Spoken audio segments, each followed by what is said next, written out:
Alrighty, hello and everybody out there. I'm going to actually give it about a 2-second delay here just to make sure we are now good. Alrighty, welcome to Rifftalk. I am Edward T. Riffman. And I am Brian Damage. And yeah, I'm going to wait one more second because according to this, we are now... Live. Yeah, okay, now we're live. Okay. We are live. This is Rifftalk. I am Brian Damage. I'm Edward T. Riffman, your host. He's the co-host. Just got to really sum that even though it's probably on the screen. Okay. Anyway, for real though. Okay, yeah, so we're back probably for the first time in a real long time, honestly. Oh, if we're talking live, I mean, it's easily since... August of last year. Probably October, like... Whatever that was, Yeah. August, okay. Well, anyway, yeah, so we got a pretty, actually well-prepared show. Mm-hmm. Like, we're going to be talking about, like I think the title card thing says, we're going to talk about Grim Reaper, Ghost, Megadeth. Iron Maiden. Yeah, Iron Maiden. Judas Priest. And especially, unless you already just brought it up, in which case, well, shit, you guys already know, Riffman and Steel. Yeah. So you guys are now, you guys are going to get, have like a review going on. Yeah, we got a review that's going to be published in Fireworks magazine. It's a British publication, but apparently, there's apparently a couple stores locally. I'm going to have to drive up to Ohio and pick up a magazine when it comes out. Up to Ohio, so they don't... It's a Barnes & Noble in Ohio. Just certain Barnes & Noble pick it up, not all of them. Okay. Like ours, for some reason, doesn't. At least it's not listed on Fireworks magazine site, like, on their website. Yeah. Under, like... But that's fine. But, yeah, we're going to be in that. I think a couple of our songs are going to be on the CD. And he said... I remember you telling me about the review. He said that you guys were consistent, and what else? The review is musically consistent with good I'm energy. assuming, you make it sound like less than positive, but I'm feeling like... it's middle of the road. I feel like he liked the album more than likely. Yeah, I like to think so, too. But at the same time, if he's put it on a CD, Right. Well, that's what I'm thinking, too. I don't know. Well, the guy contacted me, so that's where I'm kind of thinking, That and, hell, he's helping promote you guys in Britain, so... Yeah. But it's all good, though. For whatever reason, it's all good. But anyway, yeah, so for real, though, yeah, that's just a quick thing. I just wanted to say thanks to all the support we've gotten. We've actually been doing pretty good and, understand good for us. I'm not going to throw out figures, but, we've been doing pretty good for us. Mm-hmm. The response has been great. I'm a little pedoed about it being on the torrenting sites, but, as long as people are listening to it and are enjoying it. That's all that really matters. Yeah, I'm not the kind of guy that can really... complain. But anyway, yeah, so let's move it on from our first to our actual first real topic. We're going to bring up the band Grim Reaper here. So Steve Gwinnett. I don't want to say Gwinnett. His name is Grimmett. That's why the band's called Grim Reaper. But so on that Kickstarter or whatever it was, they raised $16,000, able to get him back to Britain. That was nice of them. But. Yeah. Which I want to point out, a part I wanted to bring up that blew my mind before we get to the actual news segment about Grim Reaper. His insurance basically didn't cover it because he's a musician. Like, that's not an approved job. Why the hell would you? Well, no. He, as a British citizen, he has to have NHS, and for some. Which means he ought to buy... Well, I guess maybe because it was done out of the country. I don't know. Whatever the case, I feel like if it had happened in Britain, he easily would have been fully covered because as a British citizen, that's... Yeah. Right. Well, I just know somewhere specifically, I don't know exactly where it is in my notes, but I remember reading one specific line that said, my line of work is why they didn't... And when he says my line of work, I really... And that's just bullshit because it's like... That comes out of his taxes. Right. It doesn't matter if the guy's a homeless guy. Higher taxes than we do as Americans because to pay for the fucking health insurance. Yeah. Well, anyway, so let's not get too political here. Moving it on, though. But the good news is he's got a prosthetic leg now. He's walking with it. He's gotten his shit together. Mm-hmm. And they're going to... what's the name of that festival? Something. Metal Brew Festival. Yeah, Metal Brew Festival over in London, England. That's going to be the first... Yeah, July 15th. That's going to be the first show. So it's exciting to hear that they're back. At least for me. That was exciting. Mm-hmm. Oh, yeah. See you now, my friend. I'll see you now, my friends. I'll see you in hell. Yeah. It seemed there for a hot minute that like he was going to be stuck down in Ecuador.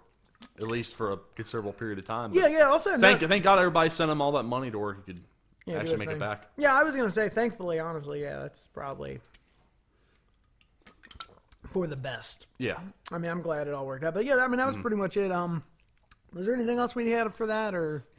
Oh yeah, he basically said he's really thankful to the fans, for of course, because no one wants to be stuck in Ecuador. Right? Yeah, he was saying it's all God for the knows fans. how long. Yeah, I mean, he made a bad situation, made something good out of it. That's kind of that's the moral to take from this. Yeah. But anyway, yeah. So Grim Reaper, we talked about. I think they were our album when their new album came out last year. At the end, I put it as one of our. It was one of the top 5. Yeah, like it's a good record. Walking in the Shadows, I believe.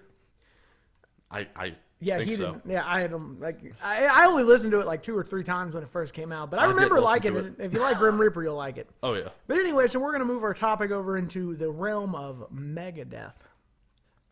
You hear that?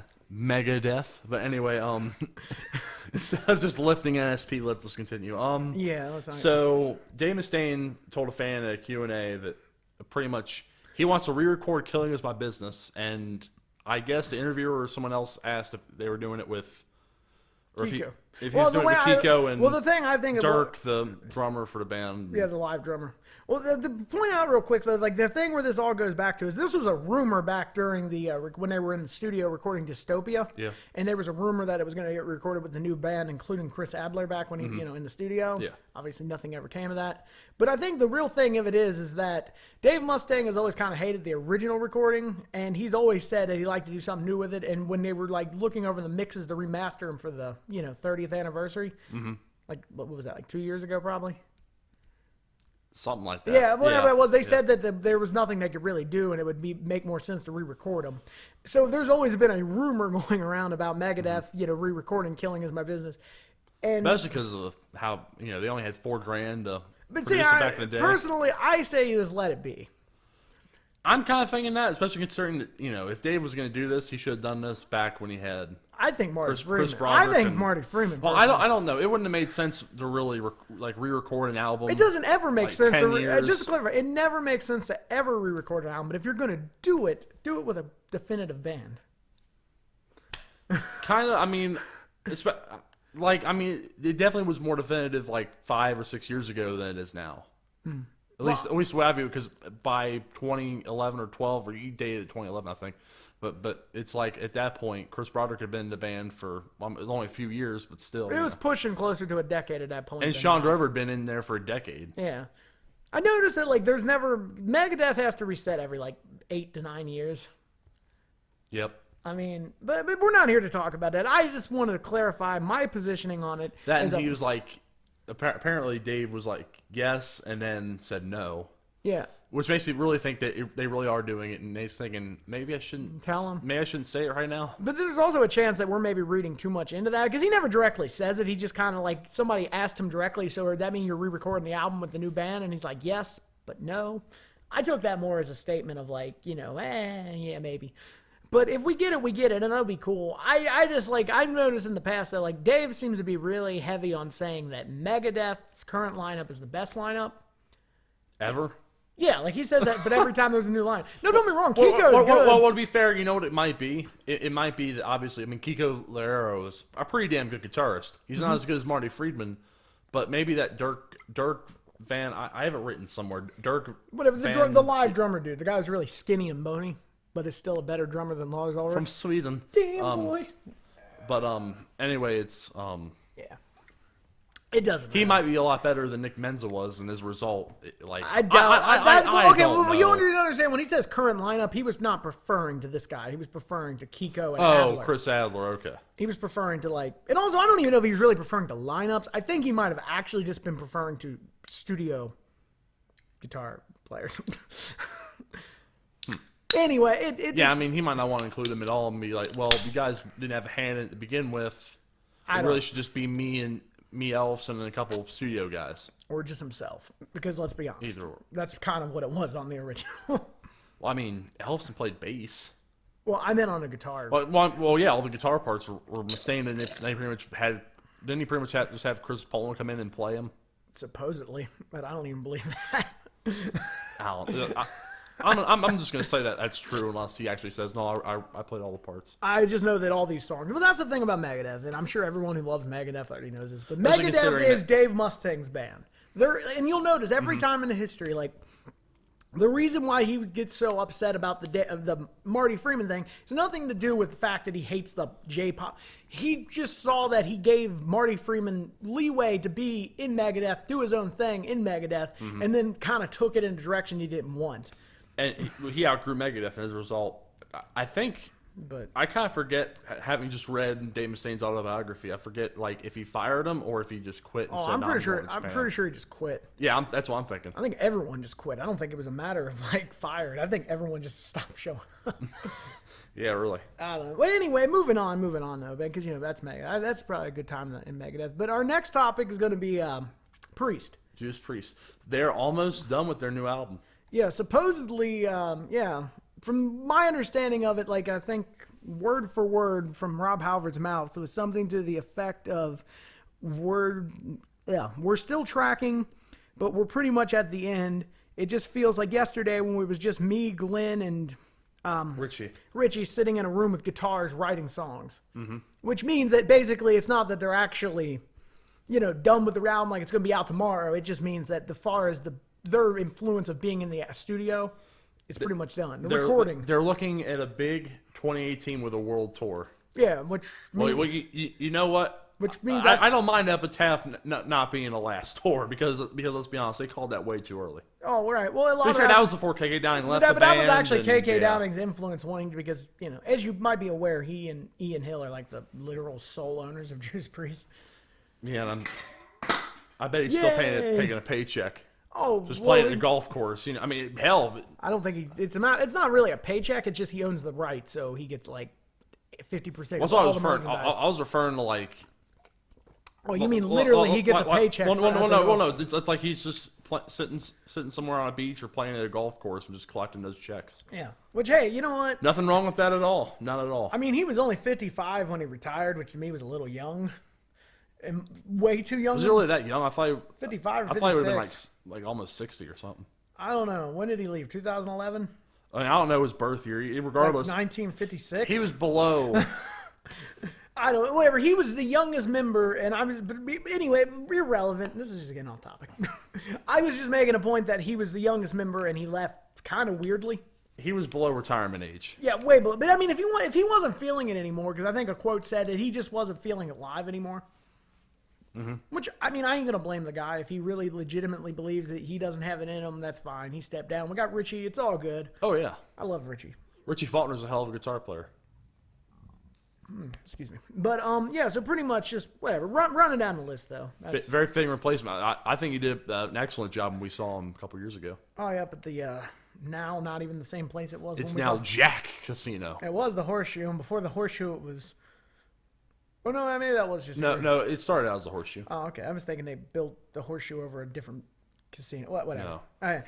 Anyway, but yeah, moving on, though, like, still about Priest, though, but basically, yeah, the big world tour 2018, which tells me the album will be out, like, probably August or... Yeah, definitely later on this year. Yeah, which will be good, which I'm excited to hear. I mean, because I thought Redeemer of Souls was the shit. Oh, yeah. Oh, and also the other note thing was, it just reminded me when I saw our... Sin After Sin. Yeah, Sin After Sin. 40 years old. Which is amazing. Sin After Sin at 40. Well, I wasn't alive for like a little bit under half of that, but you know what? Classic album. Hell yeah, it defined Priest as a band even more. It's Sad Wings of Destiny. Well, yeah, you said it. Sad Wings of Destiny, where they like formed the image. Sin After Sin cemented it, and then, yeah, right. Well, casted it forward. Yeah, like, because I mean, it's kind of like the only album that isn't a Judas Priest album is Rock-A-Rolla, in that it's the idea of Judas Priest, but it's still them doing songs from the previous incarnation. Discotheque dog shit, as Razor Fist put it. I kind of disagree with that critique, as you would note in. Like when we went over Judas Priest, but like, right? Well, it's still entertaining. But regardless, yeah, it's pretty much like beyond after Rock-A-Rolla, they progressed and became the metal gods they are now. Right. Well, I mean, but it's not even so much. That was so early in their career; it's hard to really say. You can't judge them, considering that they were actually doing leftover songs from a previous band. Mm-hmm. Judas Priest version 1 was a complete and total different band than Judas Priest version 2. Yeah. And also, there's like a beta Judas Priest that was like from 1966. that didn't even have KK and Ian. So, it was just Al Atkins at that point. Yeah. So, but the point being, though, yeah. So it's been 40 years. Awesome metal, obviously. Sin After Sin, and the one that comes. Which one's Exciter on? Is that on Sin After Sin? Or, I always get this mixed up. No, Exciter is off of Stained Class. Stained Class. Okay, yeah. but those two records essentially are definitive. That's the first moments that you see the footprints of Priest moving forward. Yeah. You know. Anyway, so we again to keep this moving because I don't want to like spend. And then Rob Halford said something about the '80s being oversensitive. What about that? Oh right, yeah. So he was talking about how back in the PMRS or PM, what was it called? Oh yeah, the Tipper Gore bullshit. Yeah, the Tipper. He was just saying he noticed the world's a different place. He said he saw Deadpool. Mm-hmm. And it was something to the effect of like, kids are watching that now. And back in those days, that wouldn't have happened. Yeah. There would have been protesters outside the movie theater. Actually, yeah, considering how Deadpool was, yeah. Yeah, I mean, but that's all. It was just something like, he was just reminiscing of that, and he said that he likes the days are a little bit looser, or like it's a little bit looser in the times now. Mm-hmm. Might not appear as it, but I mean, I guess, I never thought about it, but he's right. That's something that definitely wouldn't have flied back then. Back in the 80s, yeah. Yeah, but that's all. It was just him reminiscing about that and was saying how he's glad those days are over and whatnot. I don't know, especially in Britain. I mean, I don't know. In America, that could kind of be acceptable, but like in Britain, it definitely wasn't. Now it's like almost the opposite. Now it's like we're more uptight than they are. But anyway, all said and done, though, yeah, he was just talking about that and talking about Turbo and talking about how like they wrote the whatever parental guidance more as a joke, kind of like giving it a middle finger to the PMRS or PM parents, whatever. I don't know what the hell it was. But anyway, it was just like a little side note because I thought it was funny. I couldn't remember. I only read like the first half of that article. Just him talking about, like he said he saw Deadpool and he's like he saw that there was like kids in the audience and he's like that wouldn't have happened back in the 80s. But yeah. All right, well, we're going to move on from Judas Priest to Iron Maiden. Yeah, a band that hopefully we're going to be seeing in like what about? Well, next month if we go to Nashville, and 2 months from now if we see him in St. Louis. Yeah. But anyway, let's start off with there's two things of news here. I mean, it's not really news, just something I heard. Some guy named what is his name? Got it written down here. Oh shit! Where the hell is that? Brian Quinn. Okay, thank you. Okay, I was gonna say. I guess he was in Beckett. Because that was the name of the band that they based that off of. Well, okay, Mark my words, believe my soul lives on. Don't worry now that I have gone, and also I have gone to seek the truth. It says see the truth. But in this song, in whatever song, oh crap. Well, yeah, I don't know. I don't give a crap the name of the song. Let me Life Shadow. That was the name of the song. Okay, well I wouldn't know. I've never heard this other band. Never even heard of them. So. Neither have I. But I did a little bit of research. Okay, well so anyway, but I was going to bring up the part that I thought was most interesting. Iron Maiden's management, whether or not this is true or not, Iron Maiden's management said they've already dealt with this guy and paid him like 10 years ago. He's also claiming that like they were taking lyrics of his from the Nomad, and I don't get it. Because they don't list that anywhere. They don't like he doesn't list what lyrics unless they actually use lyrics that were from How Would Be Thy Name on the Nomad. I don't know. Maybe you know what it is? It's like I think they summed it best. This guy lives in a little small trailer in the middle of nowhere in Canada, and he wants money. He wants more money. And Iron Maiden apparently paid him once a couple years back, and now he wants more money. It's not cool. I mean, I don't know if it's true. It's true. I mean, I'm not going to say they did. I took the time to listen to both How Would Be Thy Name again, and then... It's also probably worth noting that... Shadow. Right, well, it's probably worth noting that all of these songs as a whole, actually, are all basically taken from, like, literary books from, like, hundreds of years ago. That's a vast majority of all Iron Maiden's. It's possible that they both drew inspiration from... Well, I was thinking... They're claiming something like... Oh, man, Iron Maiden admired this band, so they must have been inspired by... The take these lyrics and put them in this song, and yeah, and also here's what this kind of it's like that Led Zeppelin thing from last year. Although there's actually a little bit of news about that we're not going to discuss here, but it's kind of like the Led Zeppelin thing. Did he? Maybe, but guess which one was bigger and who did it better? It always comes down to who did what with the material and made it work. Did that one band ever make it anywhere? Nope. Was the song really that good? No, Not really. or at least it ain't no fucking Hallowed Be Thy Name. Yeah, really. Which might be the most single epic. Yeah, really. Which might be the most single epic. Hallowed be thy name. Yeah, but it might be the most single epic song of all fucking time. Is my point being, and it's like that's all that matters. To me though, I just thought the most interesting part of that entire topic was just that it like the Iron Maiden's managements are basically saying like, yeah, I remember this guy. We paid him a couple years to go because he wouldn't shut up. And now he's back for more. Yeah, really. But anyway, but yeah, I mean that's all. Whatever. We'll let And if he lives in a trailer in Canada, someone needs to tell him that tell Bubbles, Ricky, and Julian I said hi. Yeah. But anyway, now on to a load of lighthearted news.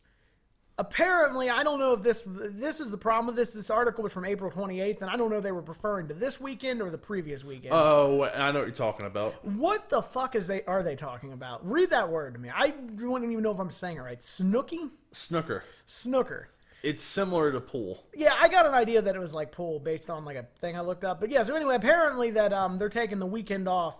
Nico specifically wants to go watch. Nico McBrain, I guess, is such a snooker maniac that he wants to actually, I guess, watch it uninterrupted. I don't know. Yeah, I didn't get the whole thing. I mean, again, I just thought it was funny. I only mentioned it because it just about made me laugh when I was reading it. I thought they were like making a joke because the article was like, very funny.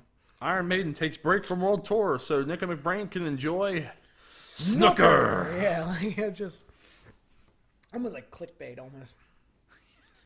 This is the clickbaitiest thing of all clickbait I've probably ever seen on the London Express. I think that's the name of the newspaper. Yeah.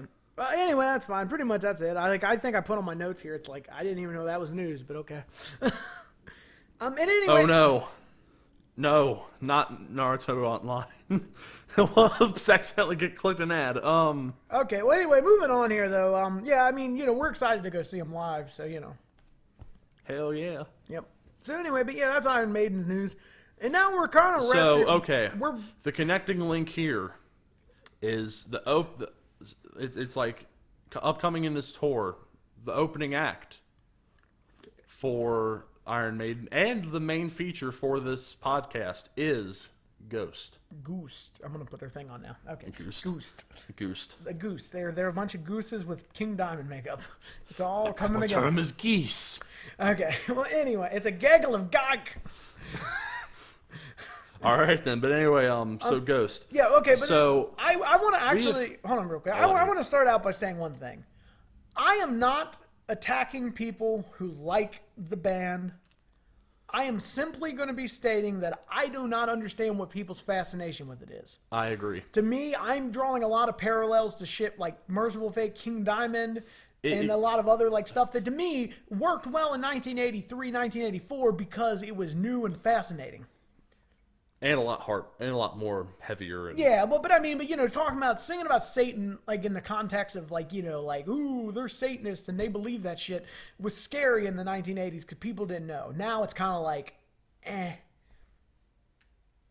it turns out, Satanism actually has nothing whatsoever to even do with religion at all. So, yeah, really. So it's like, okay then. Okay, I just wanted to state that before we get into that though, because I'm not attacking. If you like Ghost, enjoy it.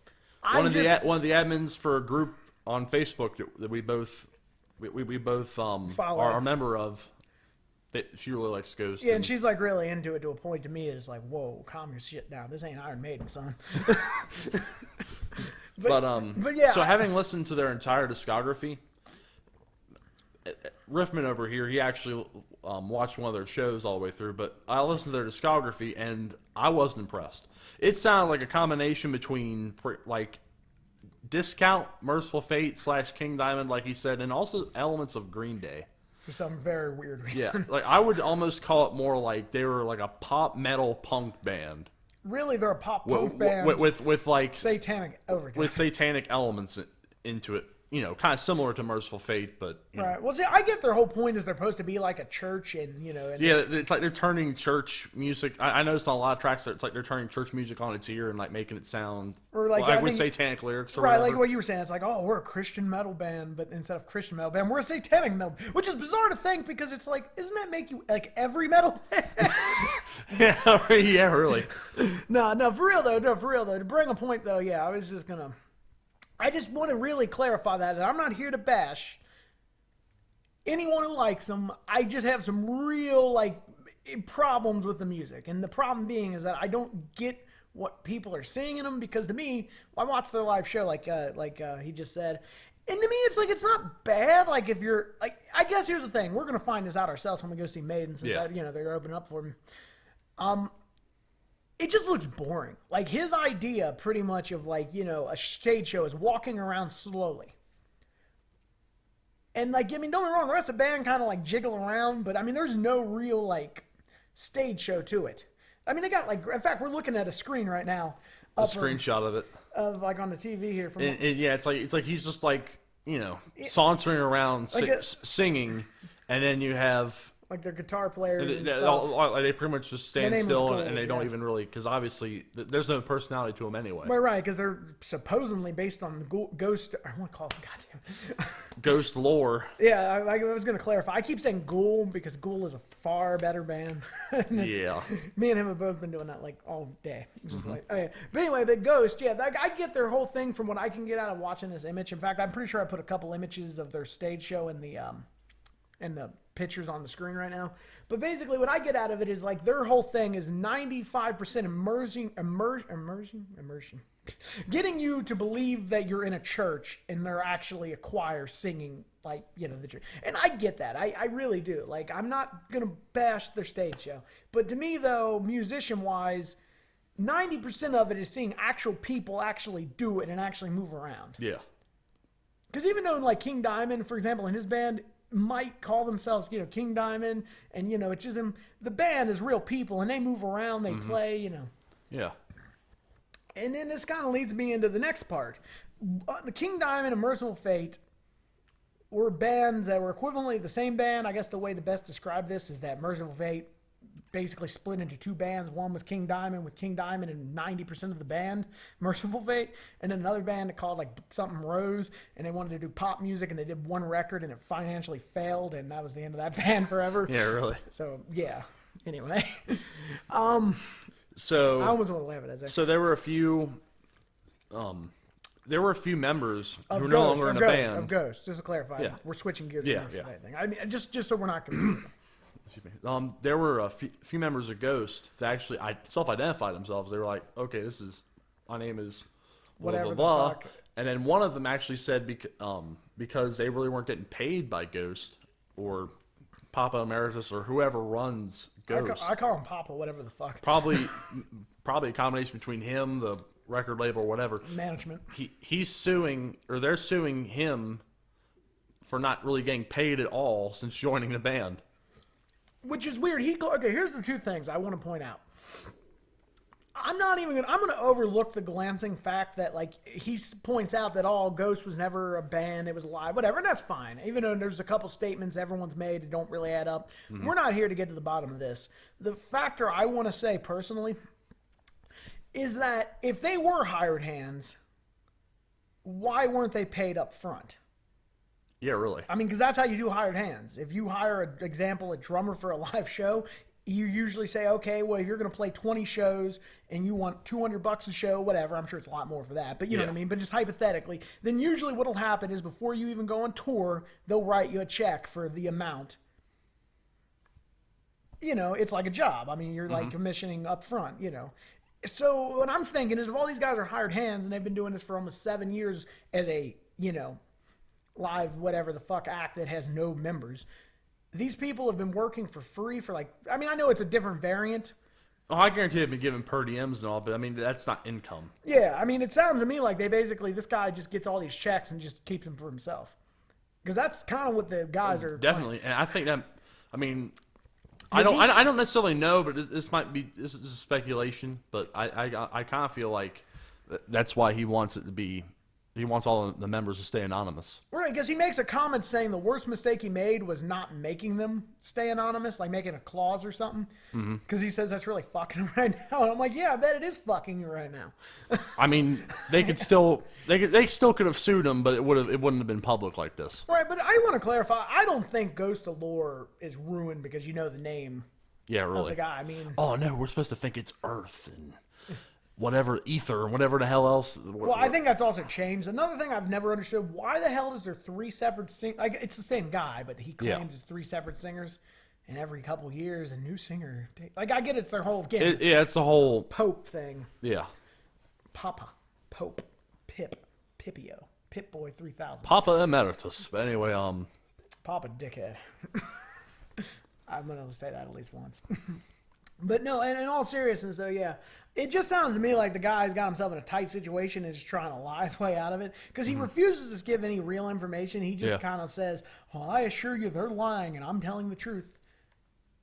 But in the same sentence, he'll be like, "Man, I wish I would have made them sign contracts that said they could never talk in public." Like, you know, it's like whatever. I don't know. I guess the other part I'm thinking is, how the hell has Ghost not made any money?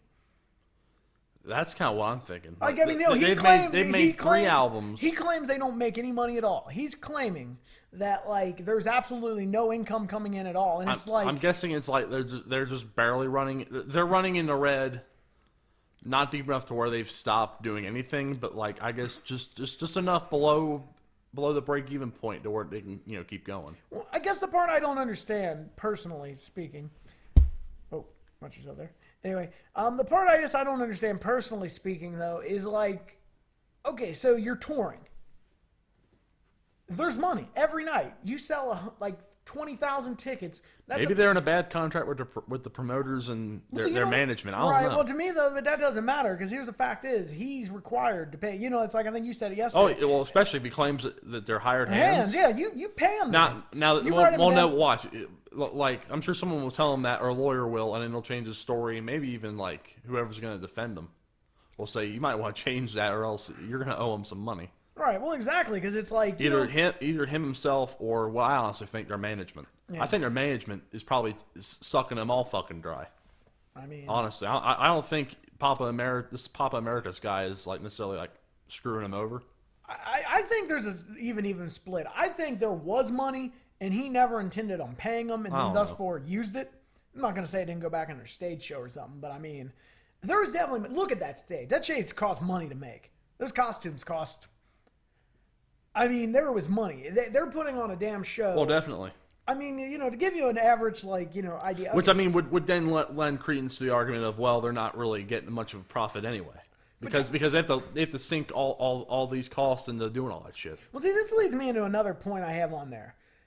The music industry is cancerous, apparently, because it's kind of weird to think you can be a #1 selling act, like their last record or whatever was a number 1 on the Billboard and shit, and you can't make money off your live show. I don't believe that. Like, there's no part of that. That just reeks of, like, their management. They probably have a lot of management issues. I mean, honestly, that or maybe he is actually. I mean, I'm not going to say because I think he just wanted. Neither of us, and probably almost no one else knows the actual. Well, yeah, because shit till it's brought to court. Right. Well, yeah, because he's refusing to say anything. He just said, "Trust me." I think it's literally his quote was like, "Just know that the narrative they're saying is a lie or something, but I can't talk about the real narrative or something like that." Like, it's like, why would you phrase it the way like you're like? He's just trying to play. He's just trying to play it safe, so it doesn't come out against him. But at the same time, it's like if you're that confident that you're telling the truth, just come out and say it. Right, I mean, but the other part is I'm still confused. Okay, because like I said, I didn't want to get too much into the band politics behind this.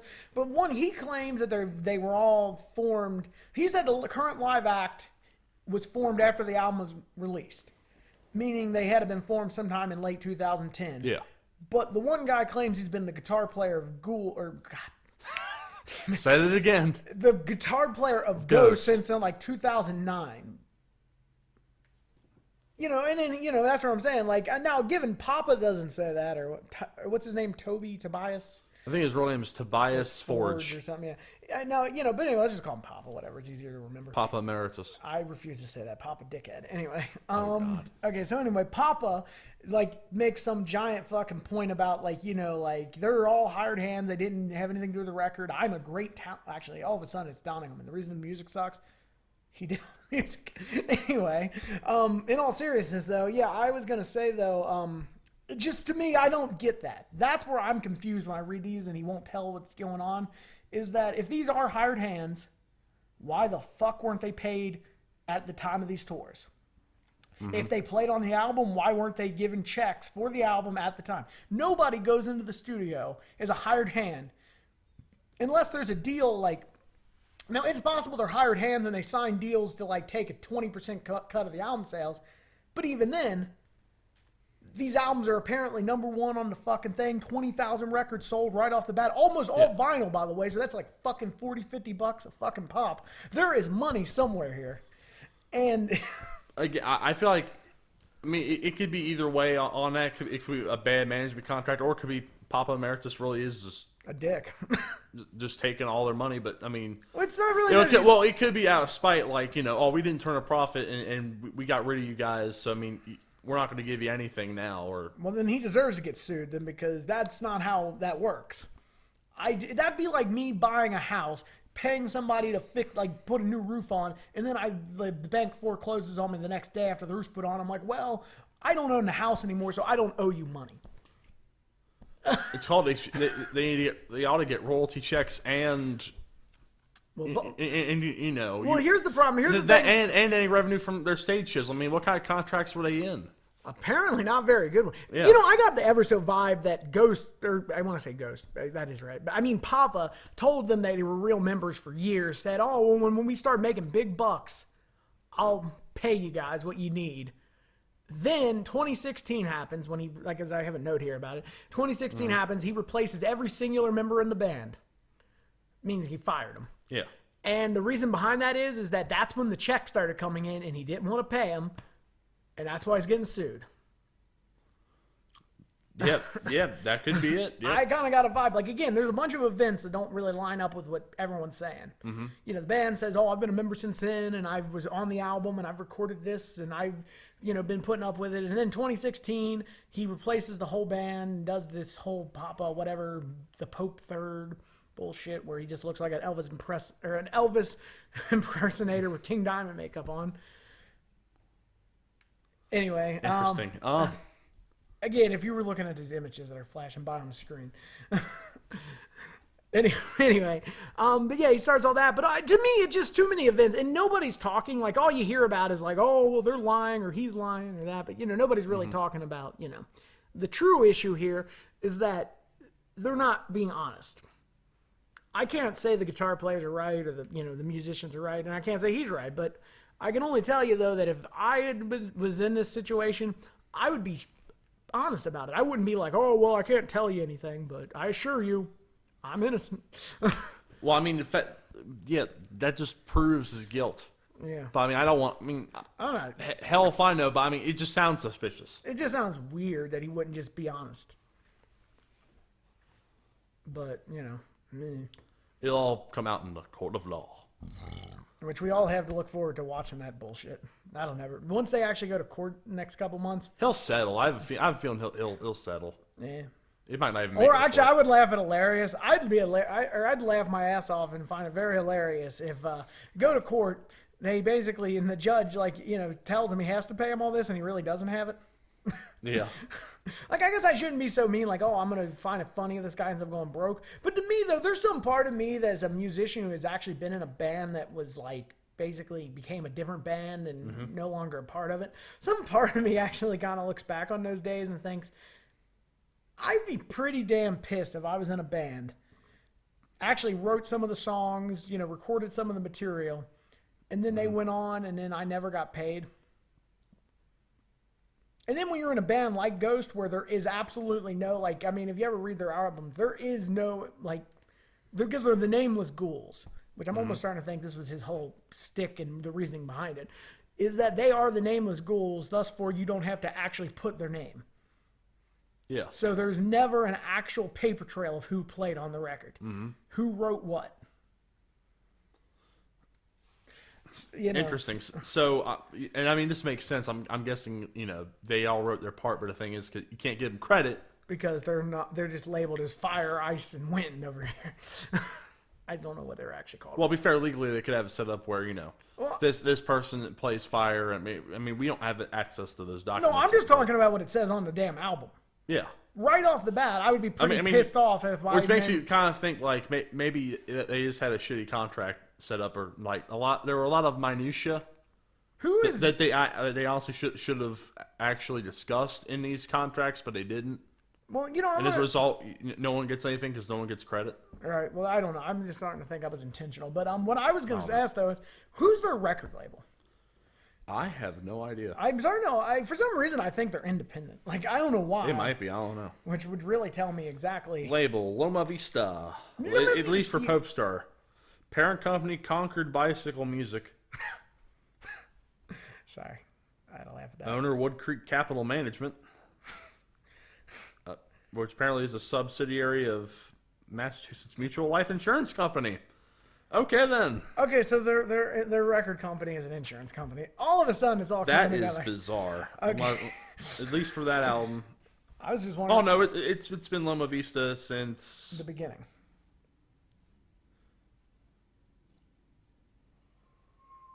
To a certain degree. Sonnet record in Sweden. Their parent company's Polygram. Okay. Well, I was only bringing this up because I was just wanting to know if maybe if it was like, for some reason I was starting to think they might be like an independent, kind of like, not an indie band, but like an independent label. Because there is a difference, just to clarify that.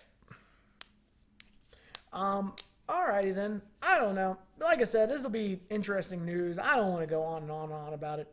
To some point, though, I find the band boring. You find the band boring.